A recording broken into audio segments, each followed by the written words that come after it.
माहौल का मुतालिया हिस्सा अव्वल चौथी जमात। आज इस सबक में हम तितलियों में काया पलट। खूबसूरत शक्ल और रंग बिरंगी तितलियां हमारे माहौल का ही हिस्सा हैं। तितलियों की ज़िंदगी नबातात के कुर्बत में गुजरती है, यानी कि साथ में गुजरती है। तितलियों की नशोनुमा के 4 मरहले हैं। पहला अंडा, दूसरा लार्वा, तीसरा प्यूपा और बालिग। इनमें बालिग मरहला को हम तितली कहते हैं। यहाँ पर हम देखेंगे एक तितली ने अंडा दिया हुआ है पत्ते पर, जो छोटा नज़र आ रहा है। बाद में वो लार्वे में तब्दील होता है, उसे सुंडी भी कहते हैं। फिर ये खौल में तब्दील हो जाता है, जिसे हम प्यूपा भी कहते हैं। इसमें वो कई दिनों तक रहती है।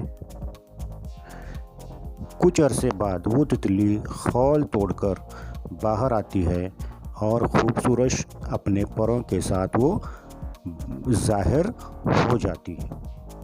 इसकी हम तफसीली मालूमात इस वीडियो में हम देखेंगे, जो विस्कॉन्सिन यूनाइटेड स्टेट्स के एक वीडियो से लिया गया है, जिसमें बताया गया है कि तितली किस तरह से नशोनुमा पाती है।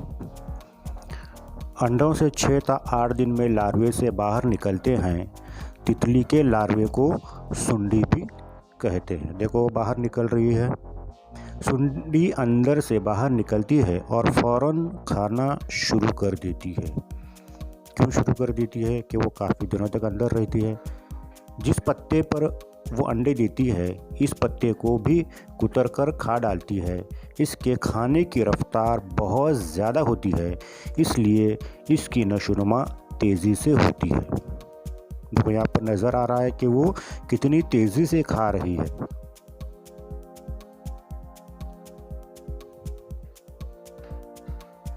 चतरंगी किस्म की तितलियाँ 10-12 दिन सुंडी के अंदर रहती हैं। आखिरी मरहले कैंचली उतारने से पहले सुंडी किसी तने के गांठ से लटक जाती है। इसे गुच्छे पर वो अपने आप को लटका लेती है।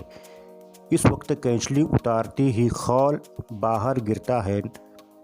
वो नशोनुमा का मरहला प्यूपा कहलाता है। खौल के अंदर तकरीबन 11-12 दिन रहती है। इस हालत में वो कुछ भी नहीं खाती, लेकिन इसकी जिस्म में अहम तब्दीलियाँ होती रहती हैं। फिर ये बाहर निकलती है तो खौल तोड़कर बाहर आती हैं, तो खूबसूरत इसके 6 पैर नज़र आते हैं और खूबसूरत पंख नज़र आते हैं, माफ़ कीजिए, पर नज़र आते हैं, और इस तरह से वो तितली बन जाती है।